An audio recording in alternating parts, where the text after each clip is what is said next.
বন্যাক্রান্ত যে এলাকাগুলি আছে এর ভিতরে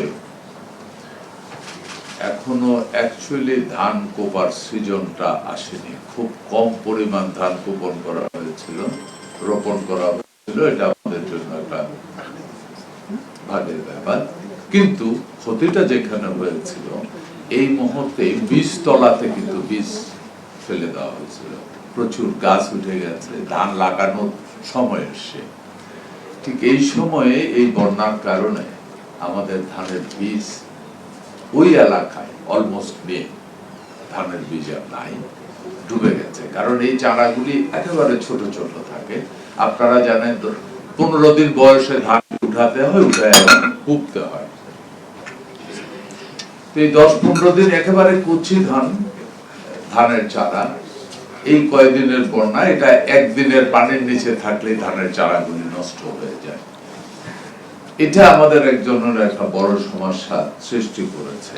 এর এই কারণে আমরা এগ্রিকালচার ডিপার্টমেন্টের বাংলাদেশের প্রতিটা ইউনিয়নের প্রতিটা ব্লকে আমাদের একজন করে অফিসার আছে। সুতরাং আমাদের কাছে প্রতিটা মুহূর্তে আপডেট আসতেছে, কোথায় কি অবস্থা আছে, আমাদের কি করণীয়, কবে করতে হবে। আমাদের অফিস এই পারপাসে আমাদের আলাদা একটা বুথ খোলা আছে যেন ইনফরমেশন গুলি রেগুলার আমরা পেতে পারি। রাত্রে 3টা পর্যন্ত আমি চাকরি ছিলাম, আমি জাস্ট খবর নিয়েছি কি অবস্থা।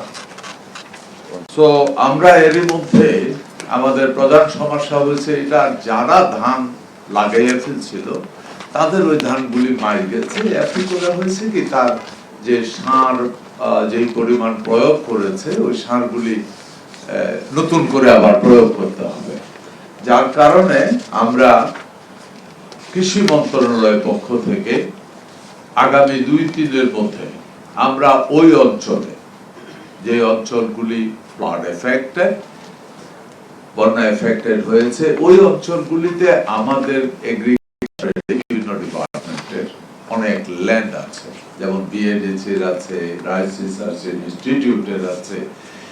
এই ল্যান্ডগুলিকে আমরা আজকে অর্ডার দিয়ে দিচ্ছি প্রিপারেশন নেওয়ার জন্য, এবং ওইখানে আমরা ওইটাকে বীজতলা হিসাবে তৈরি করব এবং আমরা নিজেরাই বীজ বুনার চেষ্টা করব। কারণ যাদের জমি পানির নিচে গেছে, আমরা যদি তাকে ধানটা দিতে পারি, আমরা ধানও দিতে পারি, কিন্তু হয়তোবা তার জমিটা তখন উঠেনি, পানি শুকাবে না। কারণ এই বীজ কোপার জন্য আপনার একটা বীজ আছে আমাদের 15 আগস্ট পর্যন্ত একটা জাত আছে, ওইটা আমরা ব্যবহার করতে পারবো।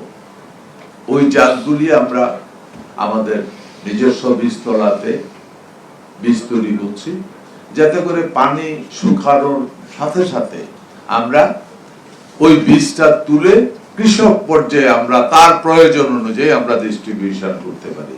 আমি আবারও কথাটা রিপিট করছি, আমাদের কিন্তু প্রত্যেকটা ইউনিয়নের